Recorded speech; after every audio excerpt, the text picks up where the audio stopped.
Pak On-yong.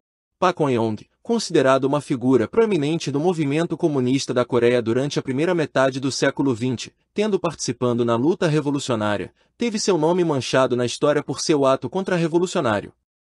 Conhecer a história de Pak On é fundamental para compreender que, mesmo alguém que no passado teve um papel destacado na construção do movimento comunista, pode degenerar-se em traidor ou mesmo nunca ter sido verdadeiramente um partidário da revolução, mas um cavalo de Troia dos inimigos de classe.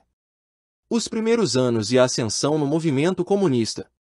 Nascido em uma família de proprietários de terras e comerciantes, em 1900, no condado de Yesan, na província de Chungcheong-sul, atualmente território da República da Coreia, Pak On-yong teve uma infância confortável e pôde cursar seus estudos e desenvolver-se intelectualmente sem dificuldades, mesmo sob a ocupação militar do imperialismo japonês. É relatado que seu sonho de infância era estudar nos Estados Unidos, sonho esse que acabou não sendo concretizado. Mesmo sob a forte influência dos missionários estadunidenses, que o ensinavam inglês na Associação Cristã de Jovens, ele passou a se interessar por autores como Nietzsche e Darwin, desenvolvendo-se como bateu, embora alguns historiadores o definam como anticristão. Durante a adolescência, passou finalmente a internalizar o domínio colonial do imperialismo japonês sobre a Coreia como uma injustiça social. Porém, inicialmente, acreditava que forças estrangeiras poderiam entregar a independência aos coreanos. Depois de sua tentativa fracassada de estudar no Japão, ele fugiu para a China e, por lá, radicalizou-se, aderindo ao movimento comunista. Em março de 1921, ele ingressou na União da Juventude Comunista Kóryo, e seguiu a facção Irkutsk, que defendia que a Coreia só poderia ser libertada com o apoio da Internacional Comunista e que um regime soviético deveria ser estabelecido na Nova Coreia. Posteriormente, o país deveria ser parte da URSS. Nesse período, ele começou a ganhar grande relevância no movimento comunista, sendo chamado até de Lenin da Coreia. E foi convidado para participar de um congresso na URSS sobre o Extremo Oriente em 1922. Porém, ao regressar à Coreia, acabou sendo preso. Depois de pouco mais de um ano preso, Pak foi convidado a trabalhar no jornal Tonga Ilbo e por lá fez muitas publicações de esquerda e críticas ao imperialismo japonês, levando-o a ser demitido em 1925 por pressão do governo geral. Em abril de 1925, participou da fundação do Partido Comunista da Coreia, porém, pouco depois foi preso e foi violentamente torturado pela polícia do imperialismo japonês. Muitos membros do Partido Comunista foram presos, levando à sua dissolução precoce. Pak foi solto no final de 1927 sendo considerado pessoa com doença mental e logo mudou-se para a URSS, onde retomou suas atividades político-ideológicas. Envolvido com a Internacional Comunista, foi levado a Xangai para promover suas atividades, mas acabou sendo preso novamente em 1933. E só recebeu liberdade condicional em 1937.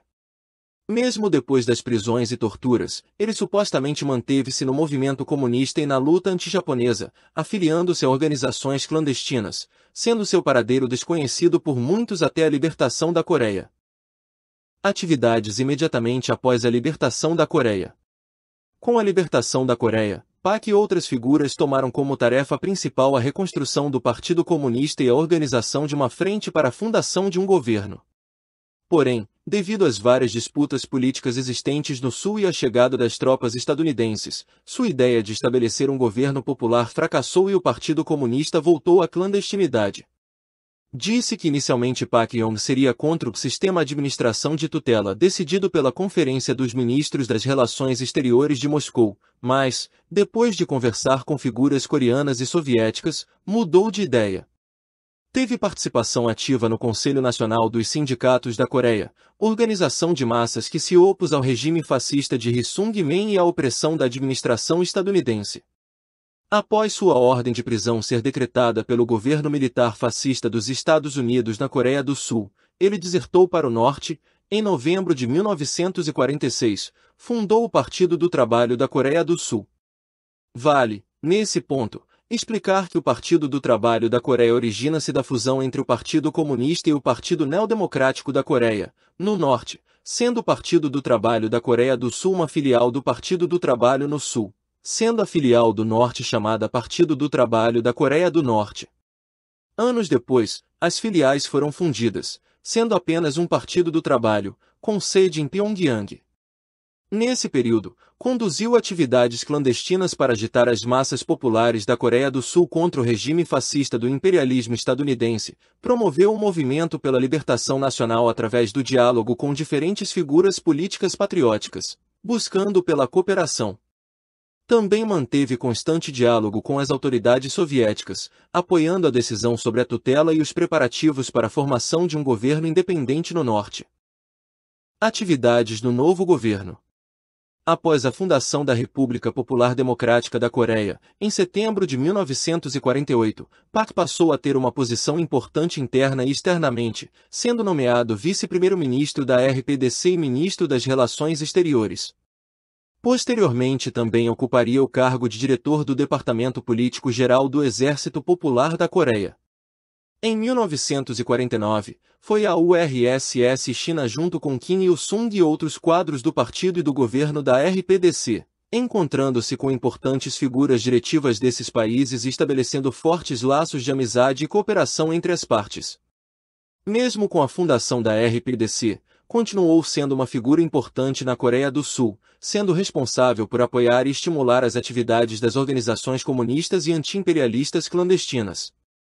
Além disso, participou de atividades de caráter político e ideológico, tendo publicado em 1947 a obra A Situação Atual e Nossa Missão, onde explica o contexto da Revolução Coreana naquele momento e qual caminho deveria ser seguido pelos comunistas coreanos.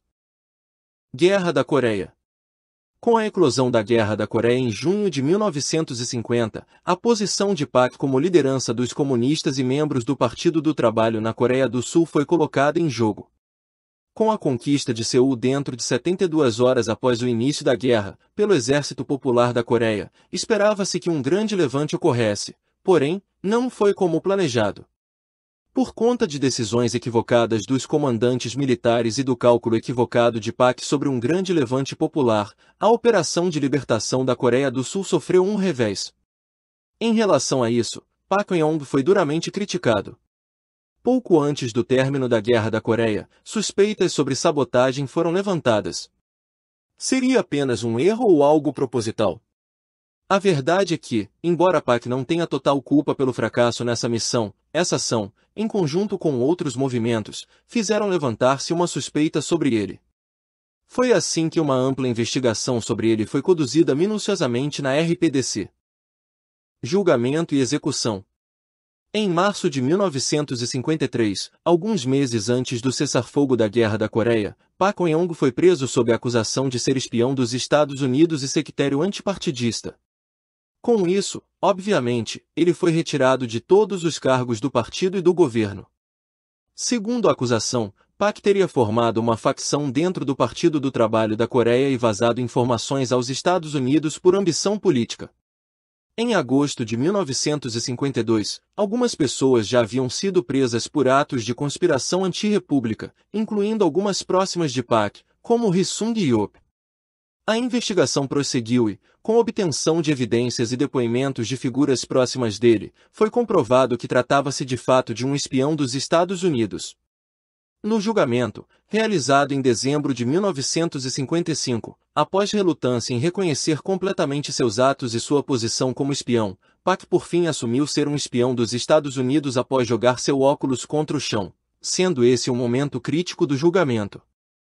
O documento da sentença, intitulado Sentença de Park Geun-hye, revela que Park manteve contatos e colaborou secretamente com figuras estadunidenses mesmo antes da libertação da Coreia e promoveu sabotagem dentro do partido e do governo. Foi sentenciado à pena de morte, alguns meses depois, executado.